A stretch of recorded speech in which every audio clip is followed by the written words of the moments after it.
ॐ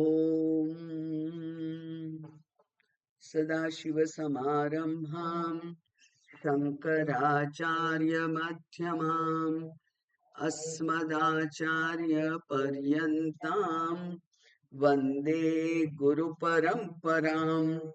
श्रुतिस्मृतिपुराणानाम् आलयं करुणालयं नमामि भगवत्पादं शङ्करं लोकशङ्करं। शङ्करं शङ्कराचार्यं केशवं बादरायणं सूत्रभाष्यकृतौ वन्दे भगवन्तौ पुनः पुनः।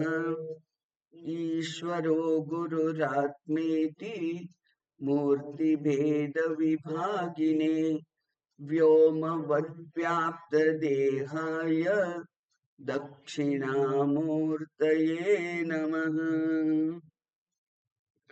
ॐ नमः प्रणवार्थाय शुद्धज्ञानैकमूर्तये निर्मलाय प्रशान्ताय दक्षिणामूर्तये नमः। ॐ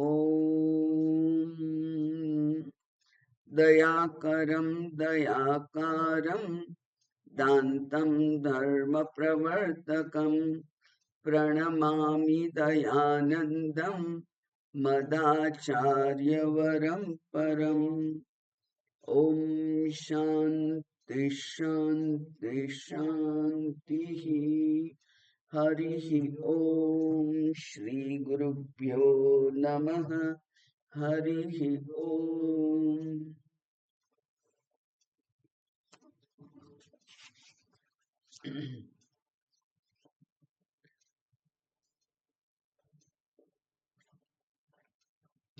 શંકરાચાર્ય ભગવાને આત્મબોધ ગ્રંથમાં પહેલા 5 શ્લોકમાં વેદાંત શાસ્ત્રનું તાત્પર્ય શું છે એનું વર્ણન કર્યું. કારણ કે આ ગ્રંથ મોક્ષાર્થીઓ માટે છે અને મોક્ષ માટે જ્ઞાન એ જ મુખ્ય સાધન છે. અને જેમાં આપણી દ્રષ્ટિ ખૂંપેલી છે એ કર્મ જ્ઞાન માટે કોઈ કામ લાગતું નથી. જ્ઞાન યોગ્યતા માટે કર્મ જરૂરી છે, એટલે કર્મનો નિષેધ નથી વેદાંત શાસ્ત્રમાં. પણ કર્મથી કદી જ્ઞાન પ્રાપ્ત થાય નહીં, કર્મથી કદી મુક્તિ પ્રાપ્ત થાય નહીં. અને જ્ઞાન એક જ મુખ્ય સાધન છે. જ્ઞાન થવા માટે વૃત્તિ જરૂરી છે. તો એ વૃત્તિનું શું થાય પછી? એટલે કહ્યું કે ફટકડીની જેમ એ વૃત્તિ, જ્ઞાન વૃત્તિ, અહમ બ્રહ્મ આકાર વૃત્તિ એ ઉત્પન્ન થાય, જ્ઞાન પ્રાપ્ત કરાવે, એટલે કે જ્ઞાન છોડી જાય અને પોતે નષ્ટ થઈ જાય અને પછી પોતે જુદી દેખાય નહીં, કોઈ વચ્ચે અવરોધ ઊભો કરે નહીં. એમ આ જે 5 શ્લોકમાં વેદાંતનું જે મુખ્ય તાત્પર્ય છે એની વાત કરી. કારણ કે વેદાંત શાસ્ત્ર મુખ્યત્વે મોક્ષ માટેનું સાધન છે. ત્યાર પછી આ સંસારનું વર્ણન કર્યું કે જેમાં આપણી દ્રષ્ટિ ખૂંપેલી છે. સંસાર એટલે શું છે આપણા માટે? આ દેહાદિથી શરૂ કરી અને સમગ્ર ઇન્દ્રિયોના વિષયો સુધીનો વિસ્તરેલો આખો સંસાર છે, જે કદી સ્થિર રહી શકતો નથી એવું એનું નામ સૂચવે છે. સંસરતી ઇતિ સંસાર, જે સર્યા કરે એટલે કે રોજ રોજ નવા અનુભવો થયા કરે અને રોજ રોજ નવા આકર્ષણો ઉભા થયા કરે અને એ આકર્ષણ મને પૂર્ણ બનાવશે એવી મને લોભ લાગે અને એટલે એ વિષયનું સેવન કરીએ, એનું અગત્ય આપણા જીવનમાં ઊભું થાય. જેમ આપણા જીવનમાં સત્સંગનું અગત્ય ઊભું થયું ને, કેટલાક લોકોના જીવનમાં ભક્તિનું મહત્વ ઊભું થાય કે ભક્તિ જ મને તારશે. એવી રીતે આપણને થાય કે આ શ્રવણ જ આ અધ્યાત્મ શાસ્ત્ર જ વેદાંત અધ્યયન જ મને મોક્ષ અપાવશે એવી ખબર પડી. એટલે હવે આપણે મોક્ષને પકડી રાખીએ. એમ જ્યાં જ્યાં મને સુખનું સ્ત્રોત દેખાય તેને તેને હું પકડી રાખું. હવે તમે મને જરા વાત આડે પાટી થઈ ગઈ તો પણ કહી દઉં કે તમે એમ કહેશો કે તો પછી સત્સંગ ના કરવો, જેમ બીજા વિષયોને ના પકડી રાખવા એમ સત્સંગને ના પકડી રાખવો. તો એવું નહીં, સત્સંગને પકડી રાખવાનો છે. કેમ? કારણ કે એ સત્સંગ દ્વારા જ આત્માની ઓળખાણ થાય. આત્માની ઓળખાણ થાય એટલે અન્ય વિષયો કરતા આત્મ પ્રાપ્તિનું મહત્વ વધી જાય. અને એટલે આત્મ પ્રાપ્તિ માટે શ્રવણ એક જ માત્ર સાધન છે. એટલા માટે ઉપનિષદે પેલી ગાર્ગીને કહ્યું કે યાજ્ઞવલ્ક્ય મહારાજે એની પત્નીને કહ્યું કે શું કહ્યું કે આત્માવારે શ્રોતવ્ય મંતવ્ય નિધિધ્યાસિતવ્ય. આત્માવારે શ્રોતવ્ય એટલે શ્રવણ કરવાનું હોય. ક્યાં સુધી શ્રવણ કરવાનું? મેં કહ્યું તું, ઉલ્લેખ કર્યો તો કે બ્રહ્મસૂત્રમાં કહ્યું છે કે અનુભવ પર્યંતમ, એટલે અહમ બ્રહ્મ એની અનુભૂતિ ના થાય ત્યાં સુધી શ્રવણ કરવાનું. એટલે પૌનઃ પુનઃ શ્રવણમ કુર્યાત એવું કહ્યું છે શાસ્ત્રએ. એટલા માટે એ શ્રવણ કરવાનું. પણ અંતે એવું પણ શાસ્ત્રએ કહ્યું છે, જે હજુ આપણા ધ્યાનમાં નહીં આવ્યું હોય, પણ જેને જ્ઞાન થઈ જાય છે, થઈ ગયું છે, એના માટે પછી આ શબ્દ જાળ છે એમ કે છે. શબ્દ જાળ એ કેવી છે? તો કે છે કે એ મોટી જાળ છે, એમાં ફસાઈ જવાય. એટલે શબ્દ જાળમાં પડવું નહીં. પછી એના માટે ગ્રંથો કામના રહેતા નથી. એ જેને જ્ઞાન થઈ ગયું છે એના માટે પછી ગ્રંથો કામના રહેતા નથી. સમગ્ર લાઇબ્રેરી એના માટે ખલાસ થઈ જાય છે. કારણ કે હવે એ લાઇબ્રેરીમાંથી જે મળવા યોગ્ય હતું એ મળી ગયું. હવે ગ્રંથો મને વધારાનું કંઈ આપી ના શકે. એનો અર્થ એવો નહીં કે ગ્રંથોનું પછી તિરસ્કાર કરવાનો. ના, એ જ ગ્રંથમાંથી મને પ્રાપ્તિ થઈ છે એટલે એ ગ્રંથનું જ્યારે જ્યારે સમય હોય ત્યારે ચિંતન કરવા માટે એનો ઉપયોગ કરાય. એટલે સત્ચિંતન માટે એ શાસ્ત્ર ઉપયોગી. પણ હવે બીજો કોઈ ઉપયોગ શાસ્ત્રનો રહ્યો નથી. એટલે જ્ઞાની માટે શાસ્ત્ર પણ બિનજરૂરી છે એવું કહી દીધું છે. શાસ્ત્રએ જ કહ્યું છે. બરાબર? એટલે હવે આગળ જોયું કે ત્યાર પછી 7માથી શું કહ્યું કે આ વિષયો કેવા છે? તો એ કે છે કે એ વિષયોમાંથી મને સુખ મળશે એવી મને ભ્રાંતિ છે, એટલા માટે હું એના પાછળ દોડું છું. મને ભ્રાંતિ છે કે મને આ જે વિષય છે એ સુખનો, મારા સુખનો સ્ત્રોત બનશે. ચાંદી છે મારા સુખનો સ્ત્રોત બનશે. એટલા માટે પેલી શુક્તિકા તરફ દોડવાનું. અને આ સર્પ છે મને કરડી જશે તો મારું મૃત્યુ થશે એવો ડર છે. એટલે તેના માટે સર્પ માટે દ્વેષ છે. અને એટલે પછી પાછું દોડવાનું. એટલે નિવૃત્તિ હોય કે પ્રવૃત્તિ હોય, રાગ હોય કે દ્વેષ હોય, દોડાવે છે. અને જ્યાં સુધી દોડાવે છે ત્યાં સુધી મનને શાંતિ નથી. એટલે કે આ મનના સંકલ્પ વિકલ્પથી જ આપણે કાર્ય કરીએ છીએ. હવે હું આમ કરું તો મને આરામ થશે, આમ કરું તો મને આરામ થશે. જેમ પેલો રોગ થયો હોય તો એલોપેથીથી ના મટે તો આયુર્વેદિકથી ના મટે તો હોમિયોપેથિકથી ના મટે તો નેચરોપેથી. કોઈક ને કોઈક પથી, કોઈક ને કોઈક ડોક્ટરને આપણે પકડી રાખીએ. જ્યાં સુધી આ ભવરોગ ના મટે ત્યાં સુધી કોઈક ને કોઈક ડોક્ટરને આપણે પકડી રાખીએ. એમ પેલું જ્યાં સુધી સુખ ના મળે, બસ હવે મારે કંઈ જોઈતું નથી, એવું થઈ જાય ત્યાં સુધી, એટલે કે અને એવું આ દેહાદી સંઘાતના સંદર્ભમાં થતું જ નથી. એટલે આપણી દોડ સતત ચાલુ રહે છે. એટલે કે મન સંકલ્પ વિકલ્પ કરવામાં જ જો બિઝી રહે તો એ આત્મવિચાર ક્યારે કરે? બરાબર ને? અને એટલે આ આખું જે 7માથી 11મા શ્લોક સુધી એ સંસારનું જ વર્ણન કર્યું છે. ઉપાધિ એ સંસાર અંતર્ગત જ છે, વિષયો સંસાર અંતર્ગત છે. મારી સુખ અથવા રાગ અથવા દ્વેષ પ્રત્યેના મારા કર્મો પ્રવૃત્તિ એ પણ સંસાર અંતર્ગત જ છે.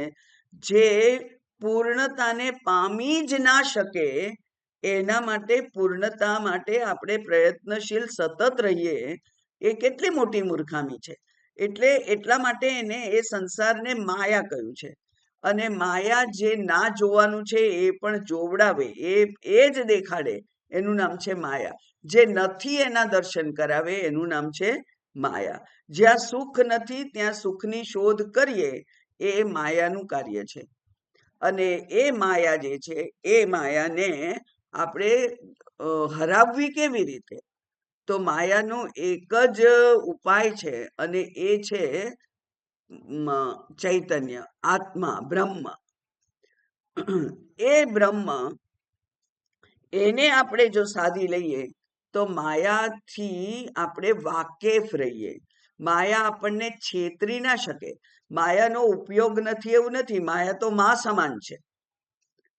કારણ કે દેહ માયા છે અને એ દેહને પુષ્ટ કરવા માટે, શક્તિશાળી બનાવવા માટે અન્નાદિ વગેરે જે કંઈ લઈએ એ પણ માયા અંતર્ગત છે. પણ એ માયા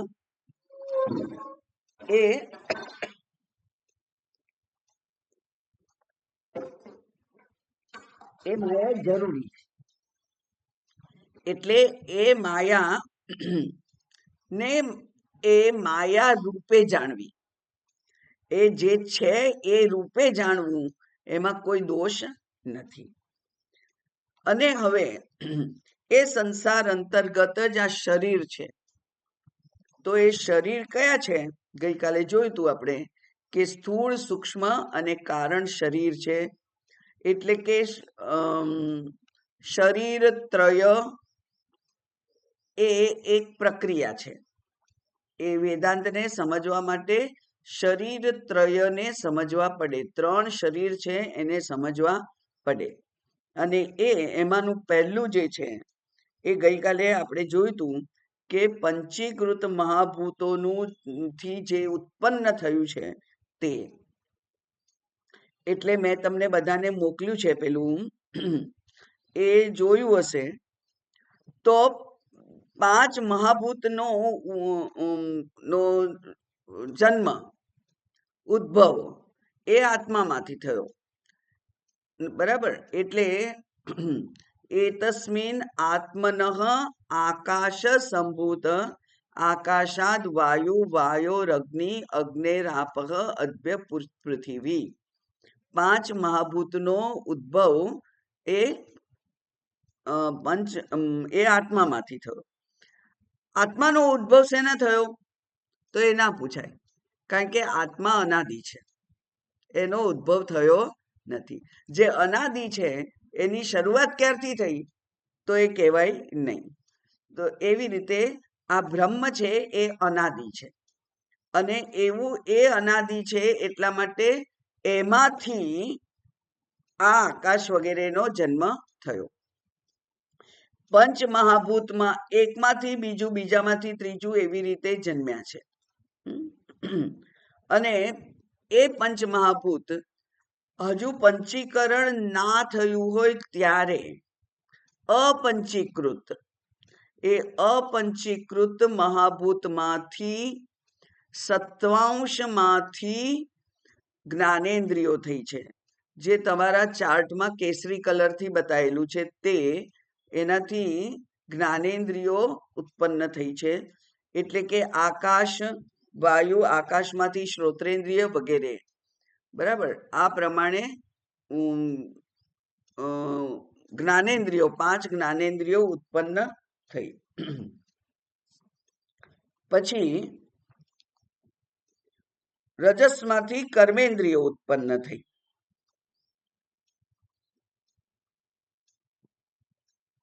રજસમાંથી કર્મેન્દ્રિયો ઉત્પન્ન થઈ એટલે શ્રોત્ર છે એટલે અવાજનું જ્ઞાન કરાવે, બરાબર. એ સત્વાંશમાંથી થયું. એ અવાજ કાઢવાનું જે છે વાણી, એ રજસમાંથી થાય. રજસ એટલે એક્ટિવિટી, રજસ એટલે આપણને દોડાવે, એ રજસ ગુણ છે. સત્વ અને તમસ તમને બેસાડી રાખે, બરાબર. હાલીએ ચાલીએ નહીં તો કાં તો સત્વ હોય અથવા તમસ હોય.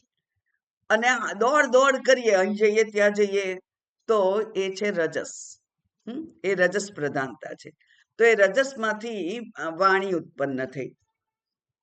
અને એના તમસ ગુણ જે છે, 5 મહાભૂતના તમસ ગુણનું પંચીકરણ થઈ અને એમાંથી આ સ્થૂળ શરીર બન્યું છે. એટલે સૂક્ષ્મ શરીર બન્યું છે સત્વમાંથી. પછી કર્મેન્દ્રિયો બની છે રજસમાંથી. અને સ્થૂળ શરીર, હાડકા માંસનું બનેલું જે શરીર છે, એ બન્યું છે તમસમાંથી. એમ શ્રોત્ર, ત્વચા, ચક્ષુ, રસના અને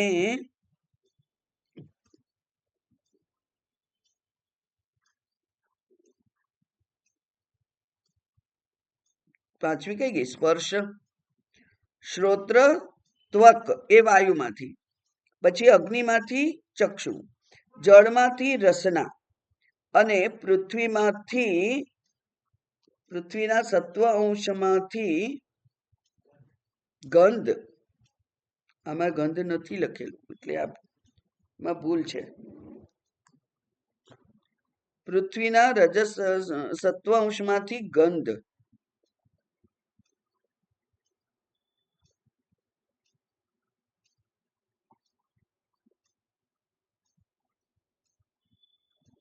હા લખ્યું છે ને ઘ્રાણેન્દ્રિય. હા, ઘ્રાણેન્દ્રિય. બરાબર. પછી એટલે કે આ સૂક્ષ્મ શરીર છે. આ 5 જે છે, એ 5ના સાત્વિક અંશમાંથી અંતઃકરણ બન્યું છે. એટલે સત્વમાંથી જ અંતઃકરણ બન્યું છે અને સત્વમાંથી જ જ્ઞાનેન્દ્રિયો બની છે. એક એક સત્વના અંશમાંથી એક જ્ઞાનેન્દ્રિય, 5 જે મહાભૂત છે એમાંથી દરેકમાંથી એક એવી 5 જ્ઞાનેન્દ્રિય. એ 5 ભેગા થયા સત્વાંશ, અને એના સત્વાંશમાંથી અંતઃકરણ થયું. હવે ત્યાં પંચીકરણ નથી થયું, ઓકે, એને પંચીકરણ ગણવાનું નથી, સત્વાંશમાંથી જ થયું છે. એટલે એ 5 સત્વાંશમાંથી સમસ્તી સાત્વિક અંશમાંથી અંતઃકરણ થયું છે. અને સાત્વિક અંતઃકરણમાં શું છે? મન, બુદ્ધિ, ચિત્ત અને અહંકાર. એ સૂક્ષ્મ શરીર છે. પછી એના રજસ અંશમાંથી કર્મેન્દ્રિયો થઈ. એટલે કર્મેન્દ્રિયો કઈ કઈ છે? વાણી, હાથ, પગ, ઉપસ્થ અને પાયુ. આ 5 કર્મેન્દ્રિયો. અને એ 5ના તમસ અંશ જ્યારે ભેગા કરીએ ત્યારે એ તમસ અંશમાંથી પંચીકરણ દ્વારા આ સ્થૂળ શરીર બન્યું છે. એના પછીનો ડાયાગ્રામ જુઓ. એટલે પંચીકરણ કેવી રીતે થયું એનું ખાલી રિવિઝન થઈ જાય આપણા બુદ્ધિમાં. તો પહેલા તો બધા 5 જે તત્વો હતા, મહાભૂત, એ શુદ્ધ હતા. એ શુદ્ધના 2 ભાગ પડ્યા, છૂટા નથી પડી ગયા પણ 2 ભાગ પડ્યા. પછી એ 2 છૂટા પડી ગયા, અને એ 2 છૂટા પડ્યા પછી દરેકનું અડધું, અને બાકીના 4નું 1 અષ્ટમાંશ, એની નીચે કોઠો પણ આપેલો છે. એ પ્રમાણે એ બધા ભેગા થયા, બરાબર. અને એટલે આને કહેવાય છે પંચીકરણની પ્રક્રિયા. આ પંચીકરણથી આ સ્થૂળ શરીર ઉત્પન્ન થયું છે. આ તો આપણે તત્વબોધનું રિવિઝન કર્યું. તત્વબોધમાં આ પંચીકરણ કરેલું. એટલે પંચીકૃત મહાભૂતમાંથી ઉત્પન્ન થયેલું, અને તે કયું છે તો કે છે કર્મ સંનિતમ કે સંચિતમ, બંને ચાલે, બંને શબ્દો છે. કર્મ સંચિતમ અથવા કર્મ સંનિતમ એ કર્મ કહેવાય છે. તો એ પંચીકરણ દ્વારા પૂર્વ એક શરીર ઉત્પન્ન થયું, અને શરીર આપણને કેવી રીતે મળે છે, કયા કયા બેઝ ઉપર મળે છે, તો એ આપણે પૂર્વમાં કરેલા કર્મ છે એનું પુણ્ય અને પાપને અનુરૂપ જે હોય એ ભોગવવા માટે જે પ્રકારનું શરીર જોઈએ તે પ્રકારનું શરીર મળે છે. એટલે કે ખૂબ બધું કષ્ટ સહન કરવાનું હોય, ધારો કે, તો પ્રાણીના દેહ મળે. જળચર પ્રાણીઓ હોય કે વનચર પ્રાણીઓ હોય, એ બધા પ્રાણીઓના દેહ મળે. જંતુ, પેલું મચ્છર છે, એને કોઈ પ્રેમ ના કરે. આ બધા જ કે મચ્છર જતું રહે, મચ્છર જતું રહે. એને કોઈક મારી નાખે અને કોઈક એને કાઢી મૂકવા માટેના બધા ઉપાયો કરે. એટલે એ કેવી યોની કહેવાય કે જેને બધા જ તિરસ્કાર કરે. તો એ સુખરૂપ ના હોય. બધા તિરસ્કાર કરે તો એ સુખ ના હોય કોઈ દિવસ, પણ છતાંય એ યોની મળે. એટલે જેને જે પ્રકારનું દુઃખ સહન કરવાનું હોય તેને તે પ્રકારની યોની પ્રાપ્ત થાય. જ્યારે સુખ અને દુઃખ, અચ્છા, કોઈકને બહુ સુખ નો અનુભવ કરવાનો હોય તો એને દેવ યોની પ્રાપ્ત થાય, કે ત્યાં દુઃખનો પડછાયો ના હોય, એવી દેવ યોની પ્રાપ્ત થાય. પણ ત્યાં એક મર્યાદા છે કે દેવ યોની હોય કે અધો યોની હોય, પણ ત્યાં એને કર્મ કરવાની સત્તા નથી. એટલે જે કર્મ લઈને આવ્યો છે એ માત્ર પ્રારબ્ધ ભોગવવાનું, અને પ્રારબ્ધ પૂરું થઈ જાય એટલે એ શરીરનો અંત આવી જાય. આ પ્રમાણે દેવ યોની અને તિર્યંગ યોની મળે. અને એ કર્મ, એ પુણ્ય પાપ એ લગભગ સરખા પ્રમાણમાં હોય તો મનુષ્ય યોની મળે. એમાં પણ તમે પોતે જ એની અસર જોઈ શકતા હશો કે જેની એ અડધા અડધા હોય લગભગ, પણ કેટલાક પુણ્ય ખૂબ ખૂબ વધારે સારા હોય તો એનું સુખમય જીવન હોય, સુખમય શરીર હોય, નિરોગી, સુદ્રઢ, સુંદર, બુદ્ધિશાળી એવું શરીર હોય. અને કોઈકનું જે દુઃખની ભાગ માત્રા વધારે હોય એને આ બધા નિમ્ન કક્ષાના હોય, દેખાવ ખરાબ હોય, બુદ્ધિ ખરાબ હોય, ઇન્દ્રિયો ખરાબ હોય, કુટુંબ વગેરે ખરાબ હોય, એવા બધા જે નેગેટિવ પાસા છે એવા મળે. ભલે મનુષ્ય શરીર હોય પણ તો પણ એને દુઃખની માત્રા વધારે હોય ત્યાં, અને સુખની માત્રા ઓછી હોય. હવે આમાં મારું ને તમારું એસ્ટિમેશન કામ ના લાગે. દાખલા તરીકે નિગ્રોને આપણે જોઈએ તો આપણને એમ થાય કે બિચારાને દુઃખ જ વધારે સહન કરવું પડતું હશે, કેવા કાળા કાળા છે. તો બધા જ કાળા છે તો ત્યાં તો એ કાળા ગોરાનો પ્રશ્ન જ નથી રહેતો. એટલે એ દુઃખ નથી એના માટે.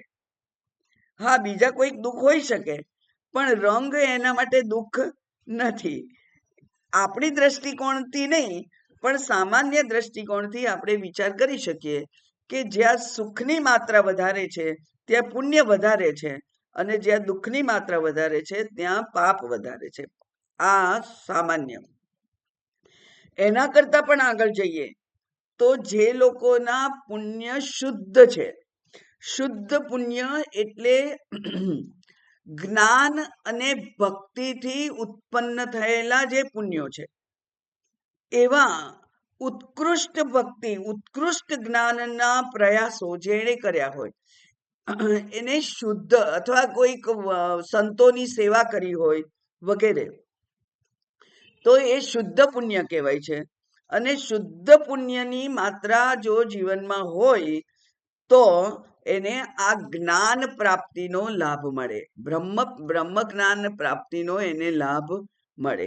બીજા ઘણા બધા પુણ્યો હોય, દાખલા તરીકે ખૂબ પૈસાદાર છે અને સુંદર પણ છે, સમાજમાં પ્રતિષ્ઠા છે, એ બધા સુખ છે, પણ એમને જ્ઞાન પ્રાપ્ત કરવાનો લાભ નથી મળતો, કારણ કે એ જે શુદ્ધ પુણ્ય છે, સ્પેશિયલ પુણ્ય છે, એ સ્પેશિયલ પુણ્ય એમના જીવનમાં નથી.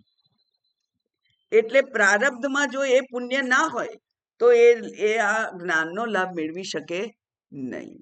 એટલે એ પણ બહુ બહુ નોંધપાત્ર બાબત છે, કારણ કે આપણે વાત કરીએ છીએ શરીરોની.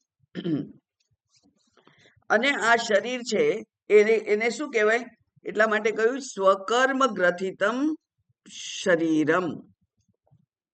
સ્વકર્મ ગ્રથિતમ શરીરમ. આ શરીર જે છે એ પોતાના જ કર્મોથી પ્રાપ્ત થયેલું, ઘડાયેલું છે. એટલે પેલું 12મો શ્લોક ગઈકાલે જોયો તો આપણે કે પંચીકૃત મહાભૂત સંભવમ કર્મ સંચિતમ, એટલે કે સંચિત કર્મના આધાર ઉપર પંચીકૃત મહાભૂતથી બનેલું શરીરમ, શરીર છે. અને એ શરીર કેવું છે? તો કે છે સુખ દુઃખાનામ ભોગાયતનમ ઉચ્યતે. સુખ અને દુઃખને ભોગ માટેનું સાધન છે. ભોગાયતનમ એટલે ભોગ કરવાનું સ્થાન છે. આયતનમ એટલે સ્થાન, ભોગાયતનમ એટલે ભોગ કરવા માટેનું આ સ્થાન છે. શરીર જ ના હોય તો કેવી રીતે ભોગ થાય? બરાબર ને? શરીર જ ના હોય તો ભોગ થાય નહીં. એટલે આ ભોગ માટેનું સાધન છે, એવું આ સ્થૂળ શરીર છે. એમ બે લક્ષણ બે કયા, બરાબર? એક શું કહ્યું કે એ પાંચ મહાભૂતમાંથી બનેલું છે, એ કર્મ દ્વારા પ્રાપ્ત થયેલું છે, સંચિત કર્મ દ્વારા, અને ભોગાયતન છે, સુખ અને દુઃખનો ભોગ કરવા માટેનું સ્થાન છે. હવે આગળ જોઈએ, ગઈકાલે શ્લોક બોલેલા આપણે, એ 13મો શ્લોક ફરી બોલીશું. અનાદ્ય વિદ્યા નિર્વાચ્યા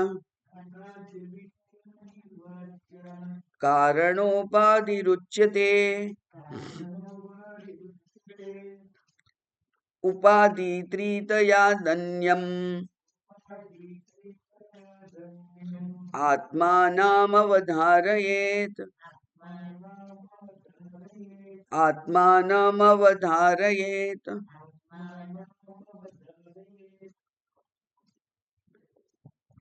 અનાદિ અવિદ્યા નિર્વાચ્યા, 14મો બોલ્યા આપણે, 13મો શ્લોક બોલવાનો છે.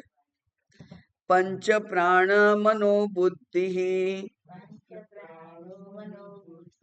દશેન્દ્રિય સમન્વિતમ અપંચીકૃત ભૂતોત્થમ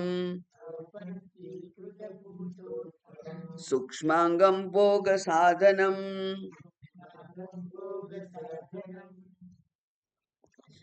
પાંચ પ્રાણ, મન, બુદ્ધિ અને 10 ઇન્દ્રિયો, એટલે સત્વ અને રજસ અંશમાંથી બનેલા આ આપણને મળેલા સાધનો છે. સત્વાંશમાંથી 5 જ્ઞાનેન્દ્રિયો બની છે, જે શુદ્ધ હોય. સત્વાંશ, સત્વનો અર્થ થાય શુદ્ધ અથવા શુભ્ર, સફેદ, જેમાં એક ડાઘો હોય તો તરત દેખાઈ જાય.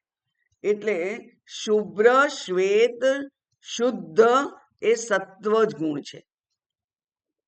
પછી એ સત્વ ગુણમાંથી 5 જ્ઞાનેન્દ્રિયો થઈ છે, અને 5 મહાભૂત ભેગા થઈ અને એમાંથી અંતઃકરણ બન્યું છે, એ પણ સત્વાંશમાંથી બન્યું છે. પછી પંચ મહાભૂતના રજસ અંશમાંથી પ્રાણ બન્યા છે અને કર્મેન્દ્રિયો બની છે.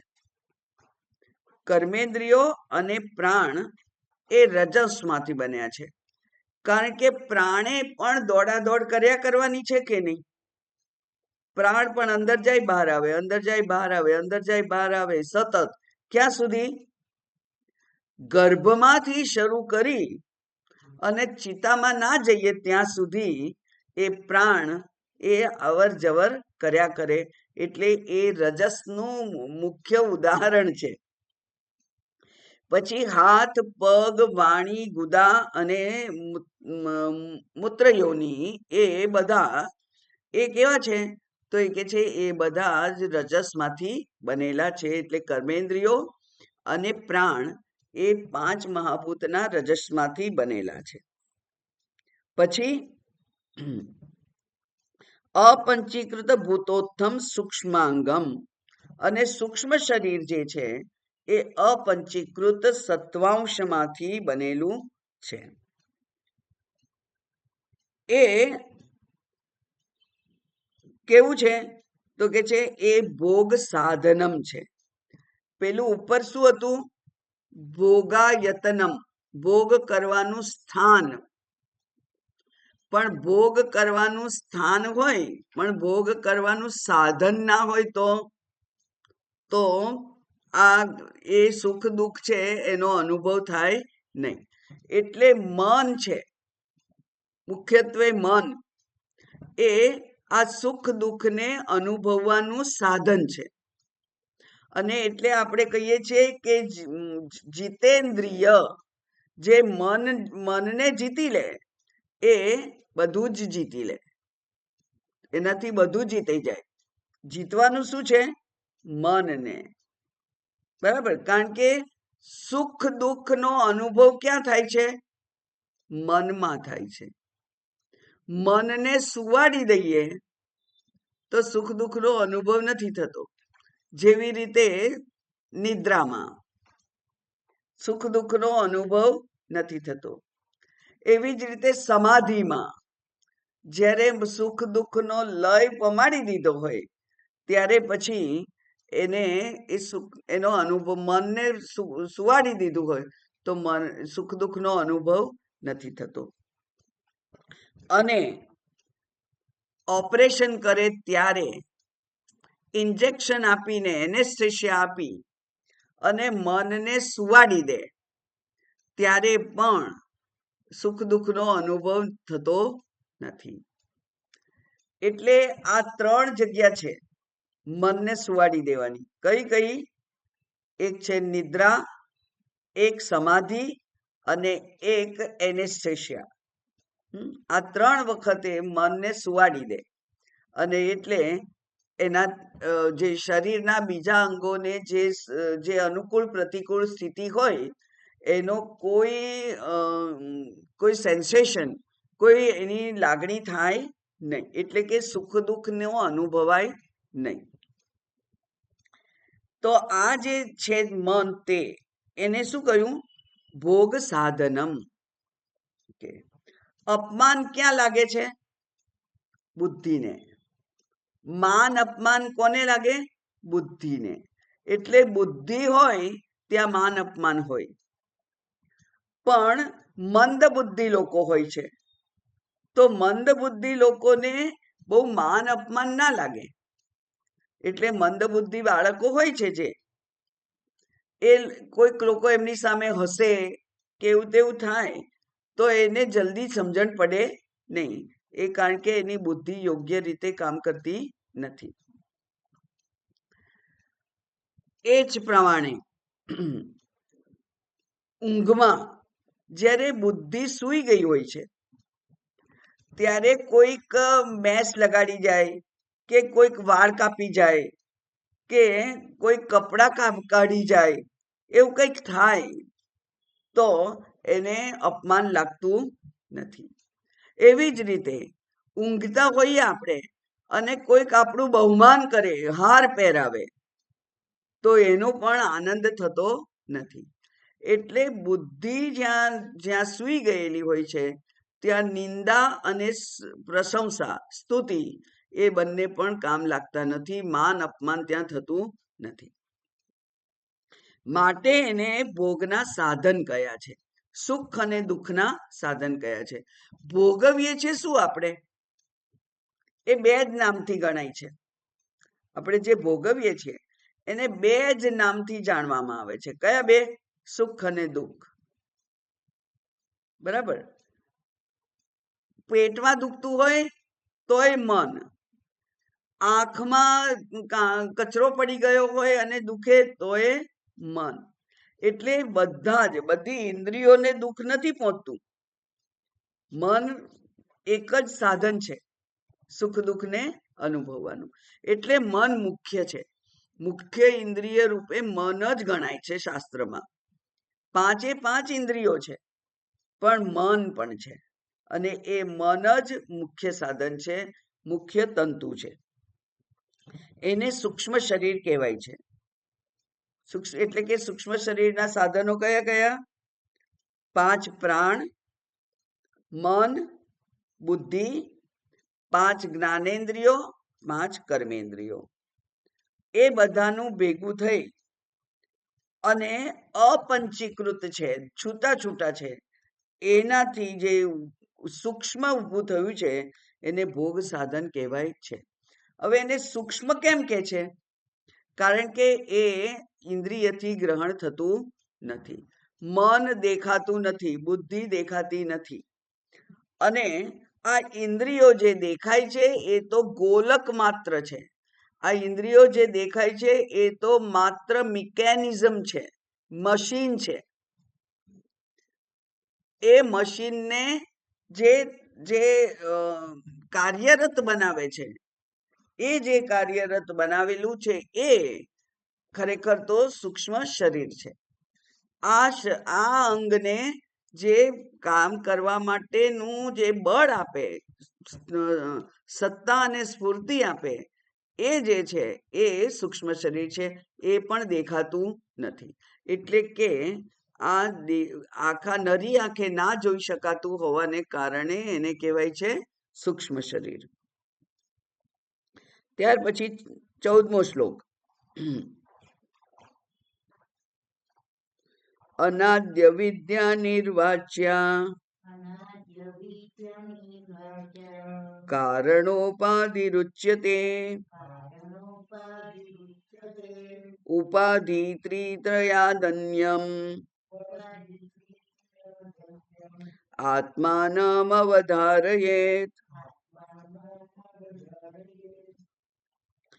એને ત્રીજું જે છે એ શું છે? તો કે છે કે એક કારણ શરીર કહીએ છીએ આપણે એને. સ્થૂળ શરીર, પછી બીજું છે સૂક્ષ્મ શરીર, અને ત્રીજું છે કારણ શરીર. એને એ કારણ શરીર એટલે શું? તો કે છે અવિદ્યા. એને કારણ ઉપાધિ કહેવામાં આવે છે. કારણ ઉપાધિ ઉચ્યતે.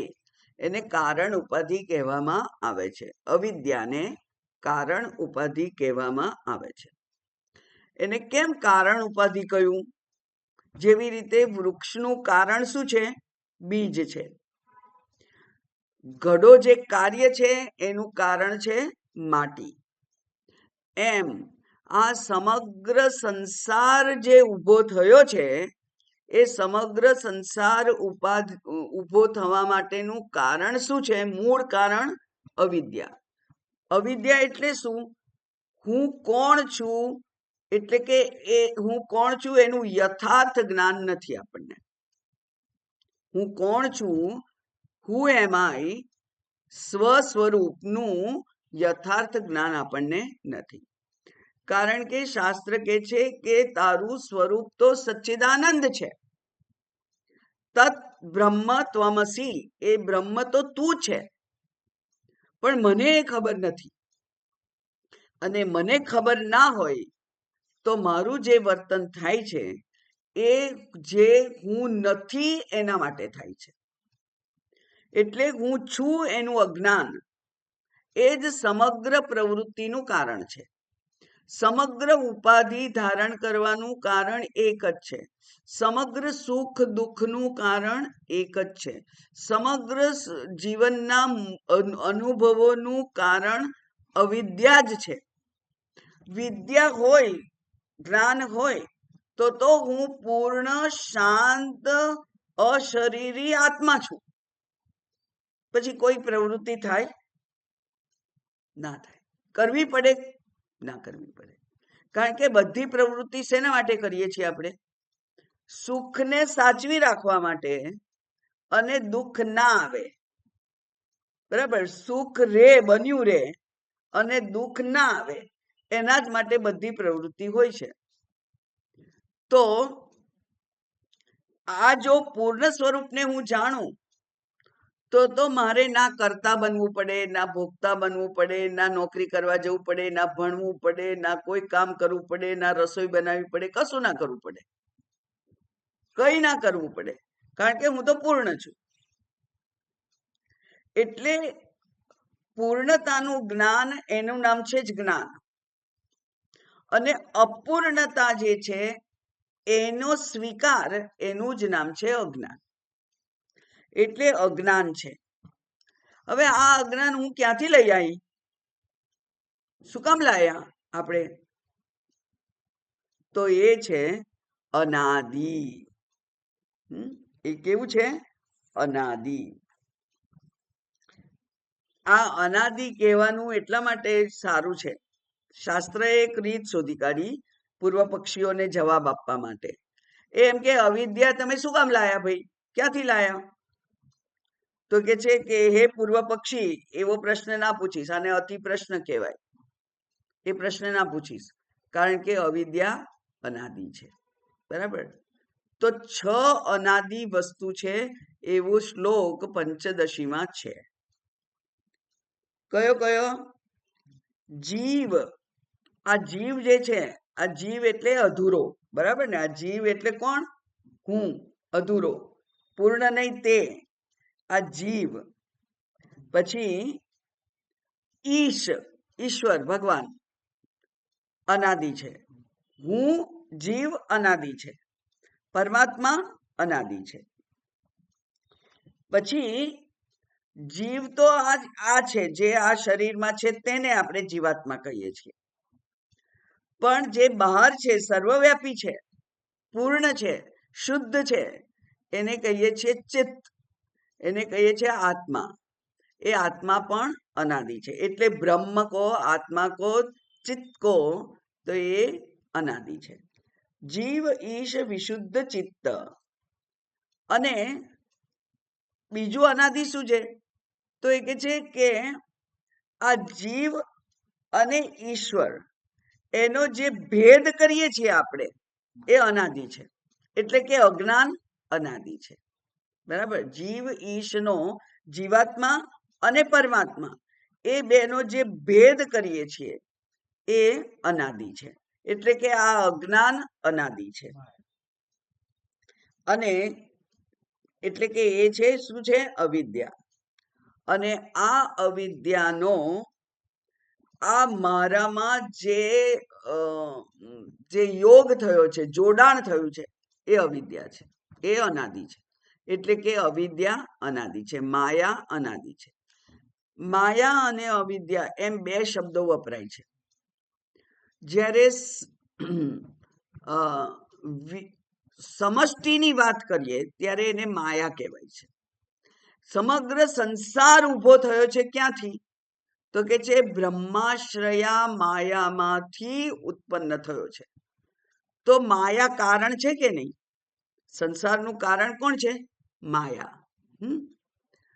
માયા ઉત્પન્ન કરે એ સાચું હોય? પેલો જાદુગર ઉત્પન્ન કરે, દેખાડે આપણને, એ આખું વિશ્વ, સ્ટેજ ઉપર ઊભું થતું આખું વિશ્વ, એ સાચું હોય? ના હોય. બરાબર ને? એટલે જાદુગર જે છે એ પણ ઉત્પન્ન કરે છે. એ દેખાતું નથી, એ માત્ર દેખાય છે, એ સાચું હોતું નથી. એવી જ રીતે માયાએ ઉત્પન્ન કરેલો સમગ્ર સંસાર દેખાય છે, અનુભવાય છે, છતાંય એ સાચો નથી. કેમ સાચો નથી એમ કહેવાય? જે ક્ષણે ક્ષણે બદલાય એને સત્ય કહેવાય નહીં. તો મારું આ શરીર નાનું હતું, પછી મોટું થયું, પછી મોટું થયું, પછી એનાથી મોટું થયું, એ ક્ષણે ક્ષણે બદલાય છે, તો એ સાચું કહેવાય નહીં. બરાબર? એ આ માયાએ ઉત્પન્ન કરેલું જે સમગ્ર જગત છે એને સાચું કહેવાતું નથી. અને એ માયામાંથી આ સમગ્ર જગત ઉત્પન્ન થયું છે, એવું શાસ્ત્ર આપણને શીખવાડે છે. એટલે માયા અનાદિ છે. એવી રીતે અવિદ્યા, વ્યષ્ટિના દ્રષ્ટિકોણથી જોઈએ તો એને કહેવાય છે અવિદ્યા. અવિદ્યા એટલે કે મને મારા સ્વરૂપનું વિદ્યા જ્ઞાન નથી, એ અવિદ્યા છે. બરાબર? તો એક વ્યક્તિ માટે જો કહેવું હોય તો એને અવિદ્યા કહેવાય, અને સમગ્ર સંસાર માટે કહેવું હોય તો એને માયા કહેવાય. માયા અને અવિદ્યા એક જ વસ્તુના બે શબ્દો છે, જુદા જુદા દ્રષ્ટિકોણથી વપરાય છે. ઓકે, હવે આ 6 અનાદિ તો કયા મેં શું કહ્યું કે જીવ ભાવ અનાદિ છે, ઈશ્વર અનાદિ છે, જીવ અને ઈશ્વરમાં ભેદ અનાદિ છે,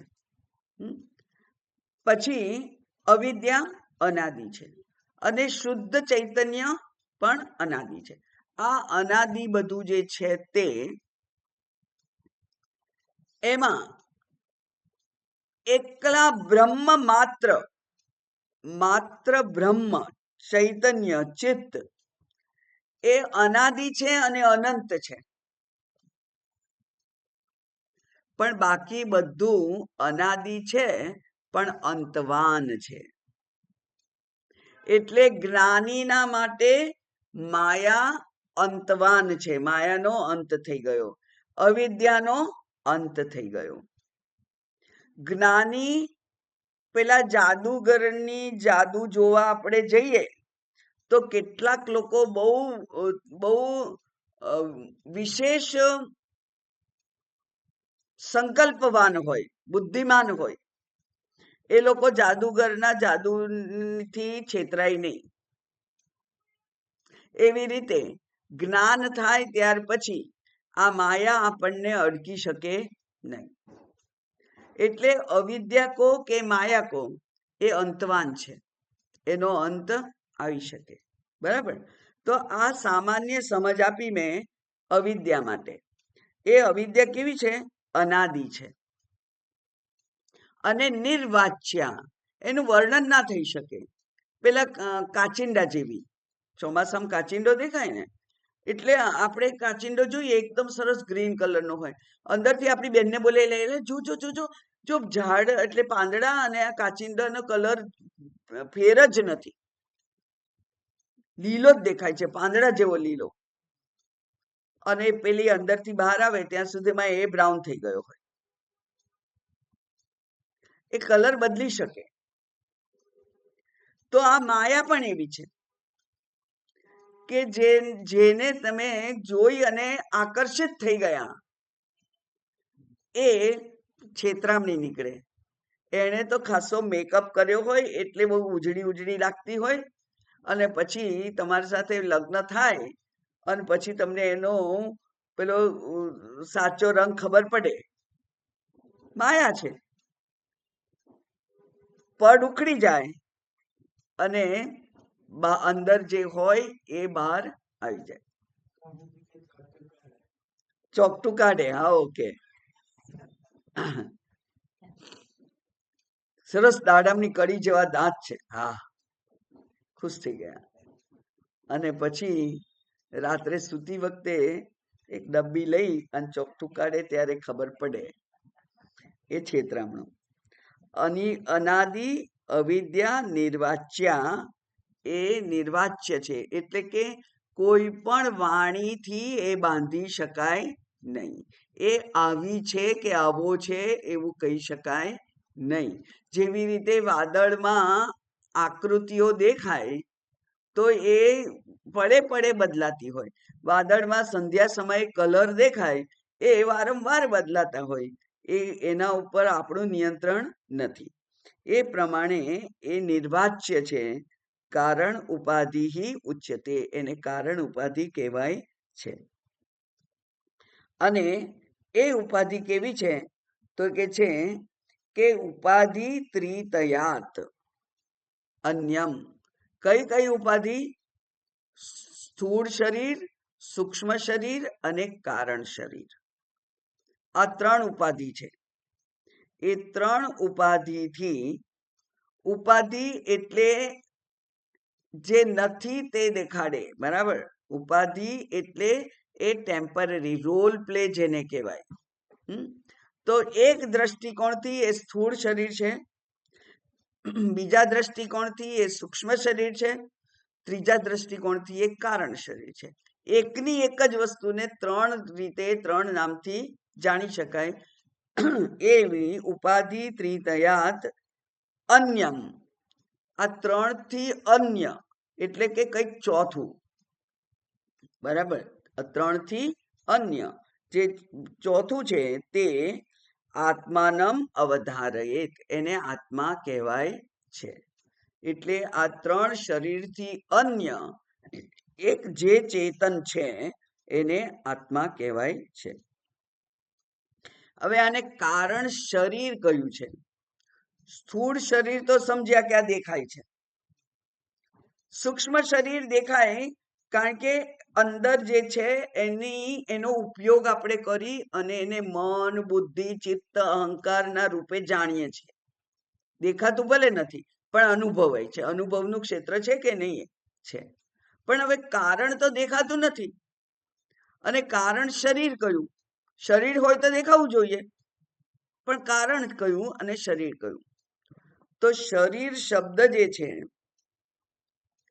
એની વ્યુત્પત્તિ જ એવી છે સંસ્કૃત કે શીર્યમાણત્વાત શરીર. જે કેવું હોય તો કે છે કે જે શીર્યમાણત્વાત એટલે શીર્ય એટલે શું કહેવાય એને?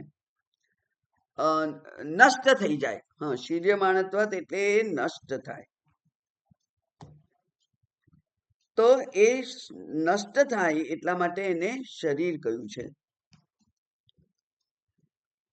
સ્થૂળ શરીર નષ્ટ થાય કે ના થાય? થાય. થાય ને. એ તો દરેક યોનિમાં થાય. બરાબર. પછી સૂક્ષ્મ શરીર નષ્ટ થાય કે ના થાય? સૂક્ષ્મ શરીર માત્ર જ્ઞાનથી નષ્ટ થાય. જ્યારે મોક્ષ થાય, મુક્તિ થાય ત્યારે સૂક્ષ્મ શરીર નષ્ટ થાય, પોતપોતાના મૂળ પેલું મહાભૂતમાં ભળી જાય. સ્થૂળ શરીર દરેક યોની, મનુષ્ય યોની છે એનું મૃત્યુ થાય, ગાય યોની હોય એનું મૃત્યુ થાય, કૂતરાની યોની હોય તો મૃત્યુ થાય, દેડકાની યોની હોય તો મૃત્યુ થાય. એટલે સ્થૂળ શરીર તો દરેક જેટલા શરીરો બદલીએ એટલી વાર જન્મે અને નષ્ટ થાય એવું છે. એટલે શરીર એટલે જે નષ્ટ થાય તે. પછી સૂક્ષ્મ શરીર પણ નષ્ટ થઈ શકે. ક્યારે નષ્ટ થાય? જ્યારે જ્ઞાન થાય ત્યારે મન, બુદ્ધિ, ચિત્ત અને અહંકાર રહેતા નથી. અને કારણ શરીર પણ અવિદ્યા નષ્ટ થાય એટલે કારણ શરીર રહેતું નથી. તો નષ્ટ થવાના સ્વભાવ વાળું હોવાથી એને કારણ શરીર એવું નામ આપ્યું. નહીં તો કારણ એકલું જ કહીએ તો ચાલે, શરીર કેમ કહેવું પડે? કારણ કે કારણ શરીર એ શરીર ઉત્પન્ન થવા માટેનું કારણ છે અને શરીરની જેમ જ નાશવાન છે.